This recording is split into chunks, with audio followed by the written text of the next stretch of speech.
ഭൂലോക വൈകുണ്ഠമായ ഗുരുഭവനപുരിയിൽ കണ്ണന്റെ പിറന്നാൾ ആഘോഷം ഭക്തി നിർഭരമായി.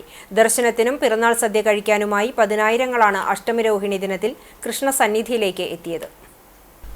പുലർച്ചെ 3 മണിക്ക് നിർമ്മാല്യ ദർശനത്തോടെ ക്ഷേത്രത്തിലെ അഷ്ടമിരോഹിണി ചടങ്ങുകൾക്ക് തുടക്കമായി. നിർമ്മാല്യ ദർശനം മുതൽ തന്നെ ഭക്തജനങ്ങളുടെ നീണ്ട നിരയാണ് ദൃശ്യമായത്. പൊതുവരി നേരെ കൊടിമരം വഴിയാണ് കടത്തിവിട്ടത്. VIP ദർശനത്തിനും ശയനപ്രദക്ഷിണത്തിനും നിയന്ത്രണമുണ്ടായിരുന്നു. 200ഓളം വിവാഹങ്ങളാണ് ക്ഷേത്ര സന്നിധിയിൽ നടന്നത്. തിരക്ക് കണക്കിലെടുത്ത് പുലർച്ചെ 4 മണി മുതൽ വിവാഹങ്ങൾ ആരംഭിച്ചിരുന്നു. ദേവസ്വം പ്രത്യേക ക്രമീകരണങ്ങളും ഒരുക്കിയിരുന്നു. ആഘോഷ ആനന്ദലഹരിയിലായിരുന്നു ഗുരുഭവനപുരി. ഗോപികാനൃത്തവും കൃഷ്ണരാധാ വേഷമണിഞ്ഞ ഗോപികമാരും കണ്ണിനും മനസ്സിനും കുളിർമയേകുന്ന ദൃശ്യശ്രവ്യ വിരുന്നാണ് സമ്മാനിച്ചത്.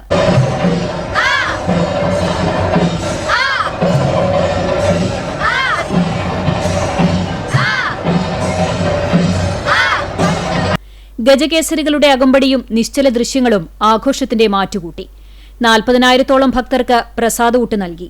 അഷ്ടമിരോഹിണി ദിവസത്തിലെ പ്രധാന വഴിപാടായ അപ്പം 7,25,760 രൂപയ്ക്ക് ഷീട്ടാക്കിയിരുന്നു.